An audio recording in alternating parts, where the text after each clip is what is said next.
Hello and welcome you all in this briefing for the week. And we start, as usual, with the activities of His Highness the Amir of the State of Qatar.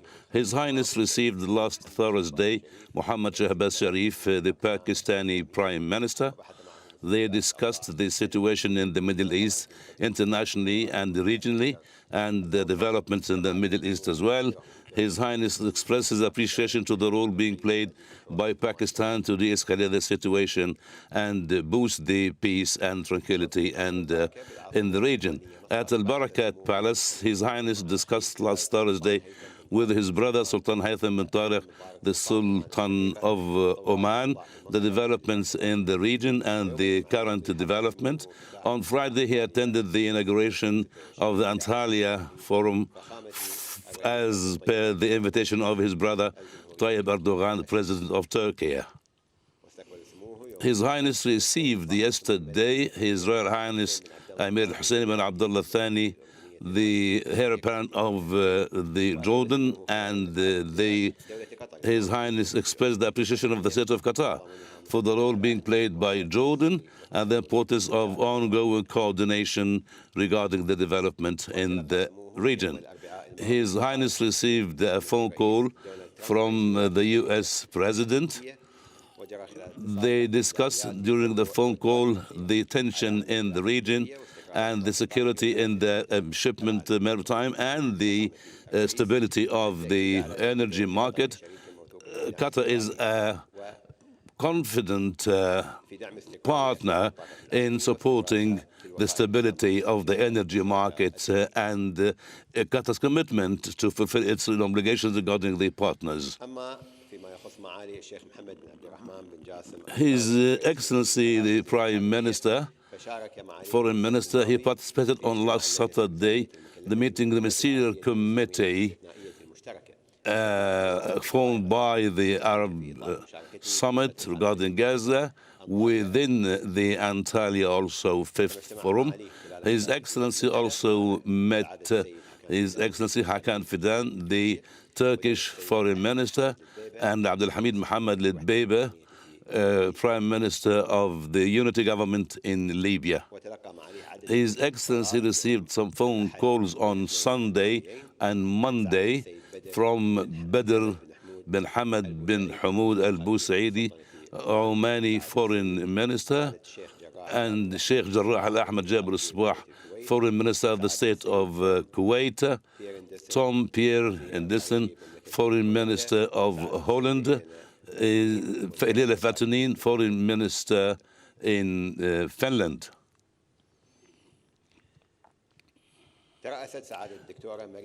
Dr. Maryam bint Ali bin Nasser al-Misnad, Minister of State for International Cooperation, presided over the Qatar delegation in the meeting to allocate assistance for the Palestinians on Monday in Brussels. Her Excellency expressed during the meeting her appreciation to the Norway and the European Union for leading the support of the Palestinian people and their efforts that are ongoing for bringing peace and stability in the Middle East. She also expressed the appreciation of the State of Qatar for those who are trying their best to fulfill the assistance needed by the Palestinian people.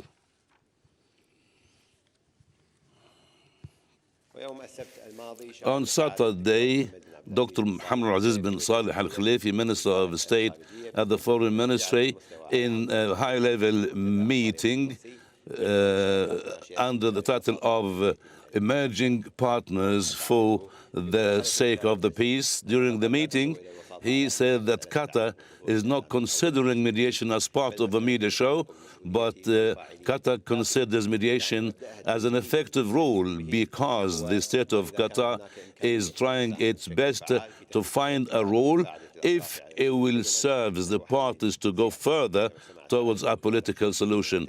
His Excellency met some of the officials where they discussed the cooperation between Qatar and their countries. That's all what I have, and if you have some questions, it's all right. Sabr first.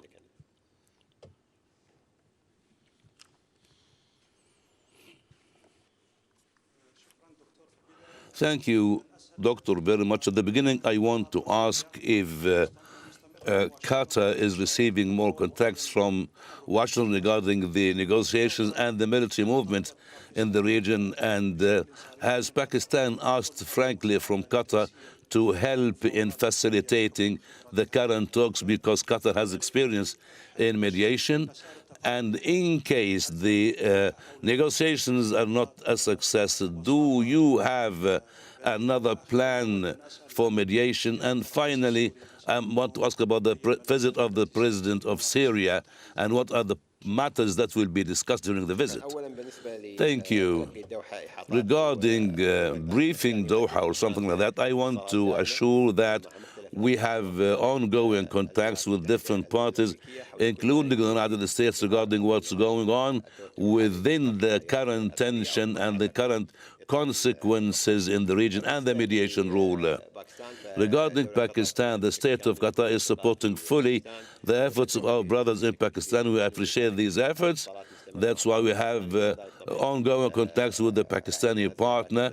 We also have seen the visit of the Pakistani Prime Minister to Doha and the continuous contact and discussion regarding these matters.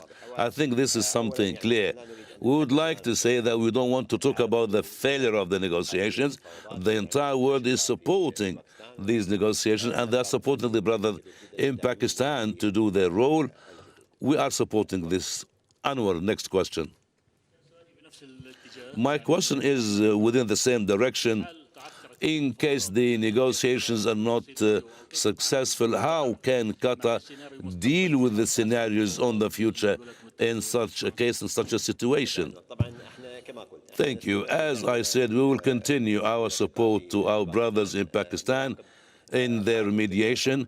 We are monitoring the development with all of you of the situation and the reactions regarding what's going on. We wait for some replies from the concerned parties. The state of Qatar is to support our brothers in Pakistan.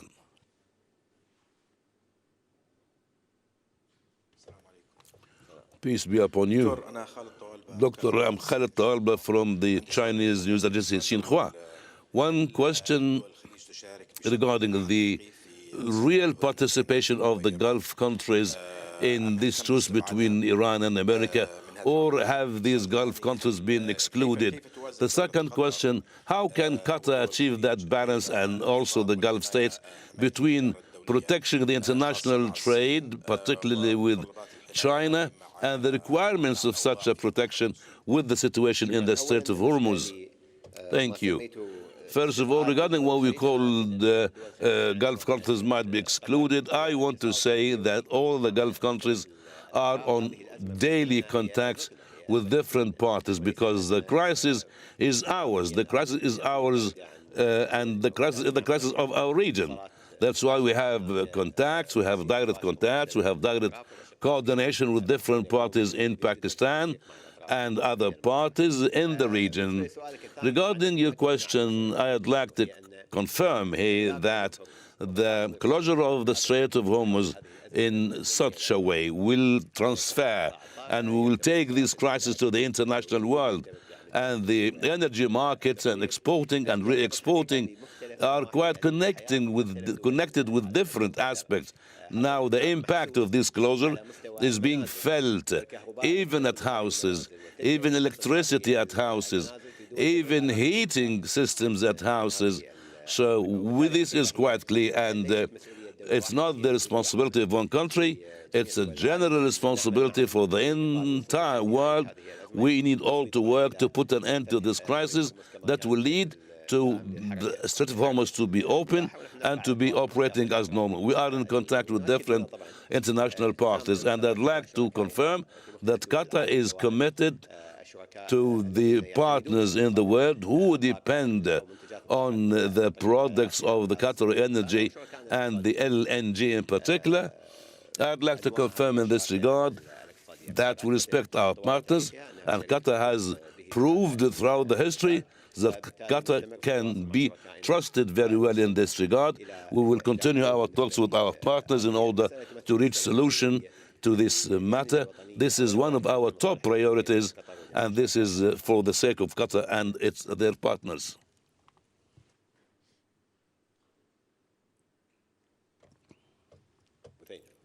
Buthayna, please. Radio Qatar. Thank you, Doctor. I have 2 points. We have followed this military agreement that is being developed recently according to the current situation between the Kingdom of Saudi Arabia and Pakistan. Do you think this is a new approach in defense that will be adopted in the Gulf area? Another point, if we can listen to your comment about the visit of the Syrian president to the state of Qatar today and the most important matters that will be discussed. Thank you. First of all, regarding the agreement between our brothers in Pakistan and Saudi Arabia, there are, as you know, important historic relations between the Gulf and Pakistan, particularly with the Kingdom of Saudi Arabia and Pakistan. They are very friendly relationship. We have coordination throughout the OIC, and we have seen the visit of the Pakistani Prime Minister here to Doha. This partnership between the broader region is an ongoing partnership, and we are taking this further. Development of partnership or defensive partnership regarding the state of Qatar is a top priority, and we need that variation in relations with other parties. I don't think there is a special situation that needs a special relation with the brothers in Pakistan. We have long relation with them, and I think the Gulf countries have also long relations with Pakistan. This is very normal within our bilateral partnership. His Highness, the Amir of Qatar, he met with the Syrian president. We express our support to the Syrian people, and since the very first day, since the success of the Syrian revolution, Qatar has started to support the new Syria in establishing their stability and bringing welfare to the people and reaching a serious and Syrian consensus that will be welcomed by all the categories of the Syrian people. At the same time, we want to add that bilateral relations between our both parties are always ongoing. Development and all the files are open on the table. We will discuss everything in economy and politics and every matter.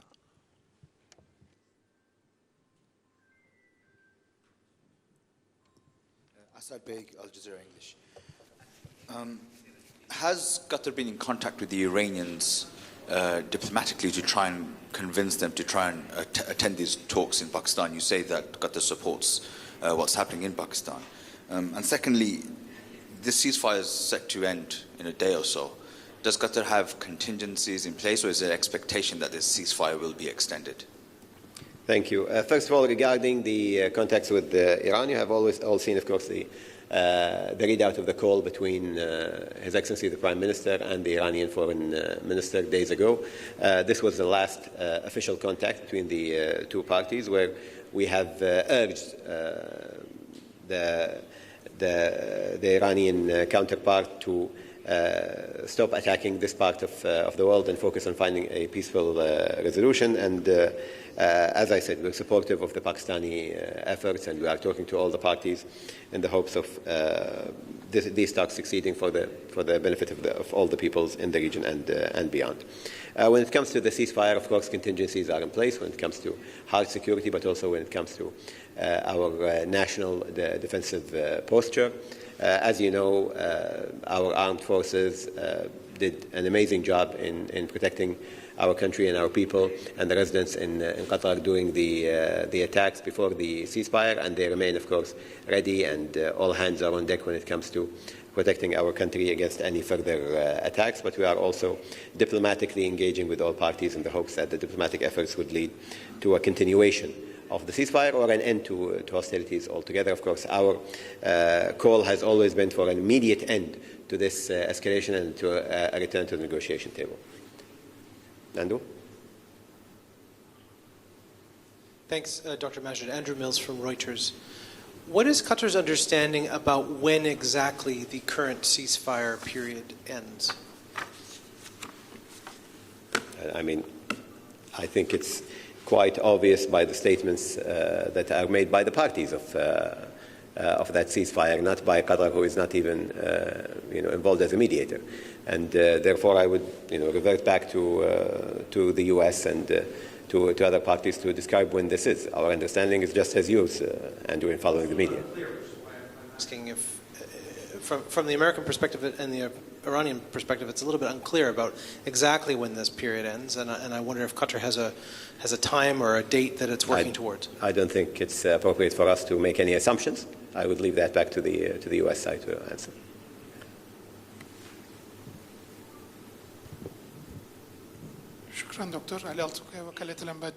Thank you, Dr. A question from the Turkish news agency. Do you think the Israeli attacks will continue on Lebanon despite the ceasefire, and the talks will continue also despite these attacks? Is there any real diplomatic efforts in this connection?